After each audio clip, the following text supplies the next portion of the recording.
En 1907, il y a eu une crise euh, boursière dramatique, un crash épouvantable qui a fait que les Américains ont pris en détestation Wall Street, donc toute la finance qui les avait ruinés, qui les avait grugés. Et les Américains ne voulaient pas entendre parler d'une banque centrale, surtout pas dominée par Wall Street.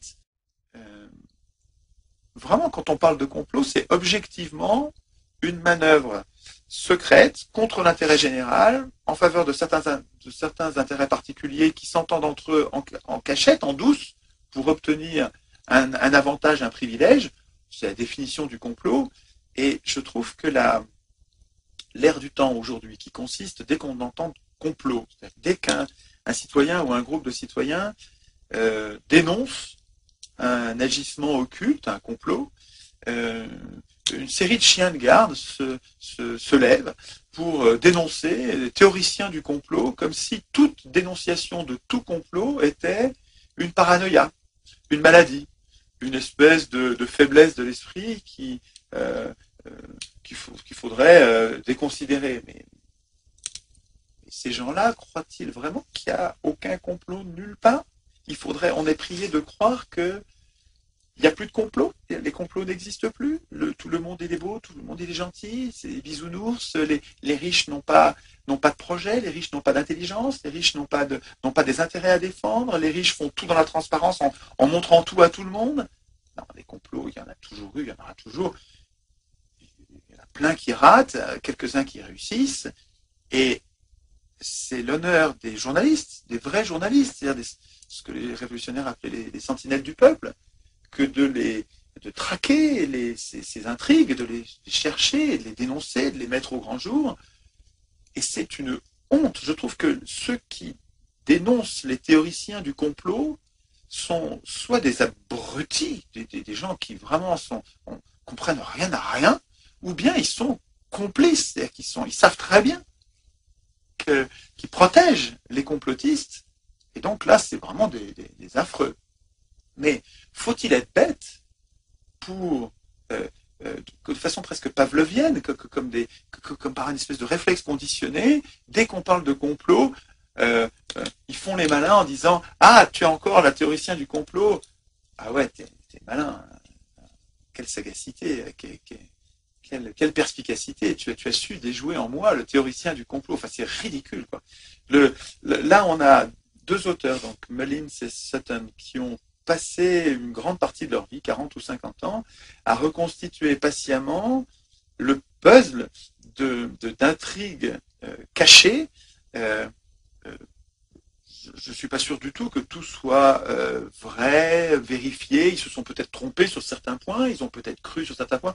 Bon, recoupons, cherchons, mais tout repousser en disant c'est de la théorie du complot, c'est de la bêtise ou de la félonie, de la complicité de complot. Ce que j'observe, si vous voulez, je recoupe ce qui se passe sur la réserve fédérale, c'est qu'à l'époque de la création de la réserve fédérale, en 1913, il n'y avait pas de dette. L'État américain n'était pas endetté. Et que du jour où l'État américain a consenti à chaque fois qu'il avait besoin de l'argent, à l'emprunter auprès de banquiers privés, depuis ce jour-là, la dette américaine ne fait que grandir.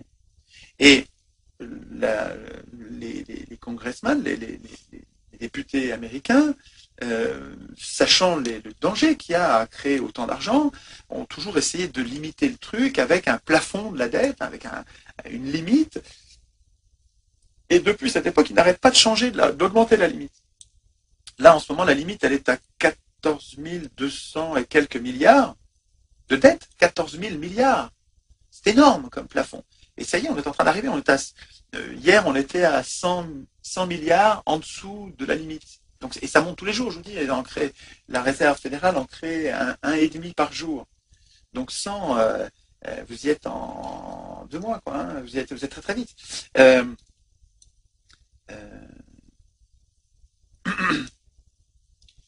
Donc ils vont à nouveau augmenter le plafond. Donc on va passer de 14 à 15, 16, je sais pas combien. 15 000 milliards, je répète, 15 000 milliards de dettes des Américains envers les banquiers de la Banque centrale américaine. 15 000 milliards de dettes, c'est absolument pas remboursable. pour l'instant, ce que font les Américains, c'est qu'ils ne font que rembourser l'intérêt de cette dette. Il se trouve que l'intérêt de cette dette, le volume de l'intérêt de cette dette correspond très exactement, ou vraiment pratiquement les ordres de grandeur sont les mêmes, à l'impôt sur le revenu. Et que l'impôt sur le revenu a été créé cette même année. Alors, je sais, c'est impossible de savoir si ça a été fait pour ça, mais tout se passe comme si ça avait été fait pour ça. On dirait que les mêmes qui ont décidé de mettre l'État en coupe réglée, c'est-à-dire que quand l'État a besoin d'argent, il faut qu'il vienne me l'emprunter et qui me devra sur cet argent un intérêt. Et l'État donc va avoir besoin de ressources pour me payer cet intérêt.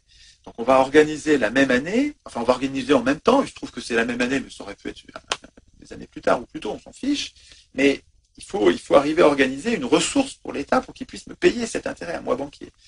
Et l'impôt sur le revenu, au début petit, parce que les gens ne voulaient pas l'impôt sur le revenu, c'était inconstitutionnel l'impôt sur le revenu, c'était inconstitutionnel. Et ils l'ont fait quand même. Et au début, il a dû être petit, puis progressivement, il est devenu de plus en plus important, de plus en plus important. En fait, il sert à financer. Si vous voulez, vous apercevez qu'au début, il n'y a pas de dette, il n'y a pas de déficit public, et puis progressivement, ça s'est passé la même chose en France depuis 73. Hein. À partir du moment où l'État, en 73, a renoncé à créer la monnaie, à partir du moment où il a accordé, il s'est obligé lui-même, donc il nous a obligés à s'endetter auprès des marchés financiers, c'est-à-dire auprès de ceux qui ont de l'argent, pour se financer en monnaie, pour financer les dépenses publiques, les investissements publics. À partir de ce moment-là, la dette publique qui n'existait pas, il n'y avait pas de dette publique, quasiment rien. Cette dette s'est mise à augmenter. Il n'y avait pas de déficit public. Le déficit public a commencé, et c'est pratiquement le même. C'est-à-dire que le montant de nos déficits, c'est le service de la dette. Et jusqu'à aujourd'hui, arriver à un stade où on était encore, il y a un an ou deux, on était à 50 milliards de services de la dette, 45-50 milliards, et c'était grosso modo le montant de l'impôt sur le revenu. L'impôt sur le revenu, ça faisait à peu près cette somme-là. Donc 100% de l'impôt sur le revenu sert, en France comme aux États-Unis, à financer l'intérêt d'une dette non nécessaire. Il faut comprendre que ce n'est pas du tout nécessaire. Si l'État avait gardé la création monétaire, il n'y aurait pas cette fichue dette. Alors, peut-être que je me trompe, mais qu'on m'explique, qu'on en parle. Là, je crois qu'il y a vraiment la matière à un débat public. Peut-être que je me trompe, évidemment, hein, et je demande que ça. Hein, mais bon, là, j'ai beaucoup lu sur la question de la création monétaire. Tous ces livres-là, ça concerne la création monétaire. Tout ça, c'est la création monétaire. Donc, ça en fait une centaine de bouquins, quoi. Hein, donc, je pense que sur la création monétaire, on a compris comment ça marche. Nulle part dans ces bouquins, on ne trouve la justification de cet abandon de la création monétaire aux banques privées. On voit comment ça marche, mais nulle part on trouve la justification. Et quand on voit des gens qui réfléchissent à cette justification, on s'aperçoit que c'est pour la critiquer. Quelqu'un comme Maurice Allais, dans ce bouquin et dans d'autres, déjà dans l'économie à intérêt, il y a en 1945, après la guerre, déjà il contestait fortement le pouvoir des banques privées de créer la monnaie, en disant ça nous coûte les yeux de la tête, quoi. Ça nous coûte les yeux de la tête. Et Maurice Allais, c'est pas cet autre bouquin sur la dynamique monétaire, c'est quelqu'un qui a passé une bonne partie de sa vie sur la monnaie. C'est un grand penseur de la monnaie. Alors, pas le seul, il y a des thèses opposées sur la monnaie, je ne dis pas que c'est la seule façon de concevoir la monnaie, mais enfin, on ne peut pas dire que c'est un débutant sur la monnaie, ou quelqu'un qui est incompétent, c'est quelqu'un qui connaît bien le sujet, et qui, dès 1945, conchiait, c'est un mot de Rabelais, détestait, vilipendait le pouvoir de création monétaire des banques privées. Et dans un très bon petit bouquin qu'on ne trouve plus aujourd'hui, qu'on trouve sur le net, il m'a demandé de le mettre sur mon site, donc je l'ai fait. C'est un document qui circule maintenant, la crise mondiale d'aujourd'hui.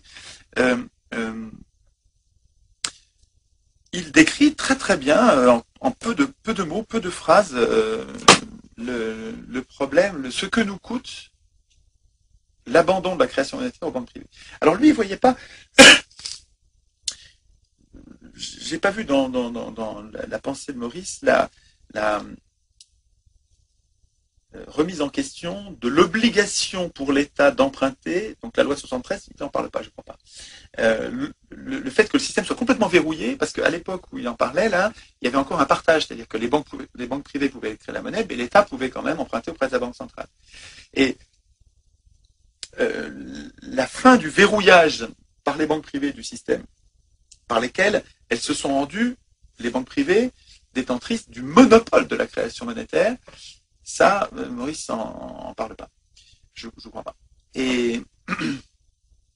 Mais c'est implicite. C'est-à-dire que comme il prétend que les banques privées ne devraient pas créer la monnaie du tout, implicitement, évidemment, le fait d'abandonner complètement la création aux banques privées, d'interdire carrément aux États d'emprunter auprès de la Banque centrale, donc à taux zéro, ou à charge zéro d'intérêt, c'est implicite. Et donc, il me semble que, et ça se passe sur Internet, ce serait bien que ça arrive à dépasser Internet, mais il me semble qu'il y a un vrai débat public, citoyen, puisque les élus ne veulent pas en parler. Enfin, il n'y a vraiment que les petits partis qui en parlent, mais dans les grands partis, UMP, PS, Modem, Écologie, là, ces gens-là, on dirait que soit ils sont incompétents, donc ils ne connaissent pas le sujet, soit ils sont complices. Mais ils n'en parlent pas du tout. C'est-à-dire qu'ils potent en touche, ils n'ont pas compris comment ça marche, ou bien ils sont payés pour s'occuper de tout sauf ça, quoi.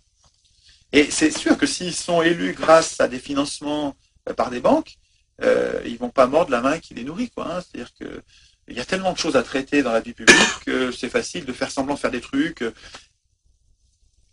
sans s'occuper de l'essentiel.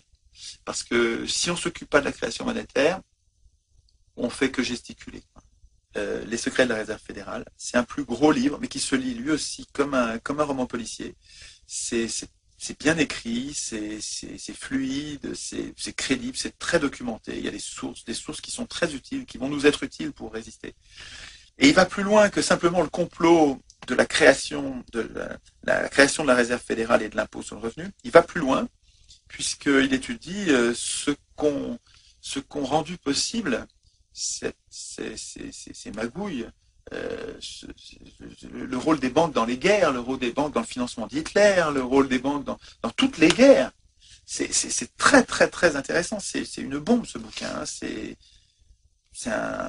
un livre important, un livre qu'on devrait lire, un livre que au moins tous les profs d'économie. Moi j'ai enseigné l'économie pendant 10 ans. Putain, je savais pas ça, je m'en veux quoi. Hein. Je veux dire. J'avais rien compris au truc, quoi. J'étais prof.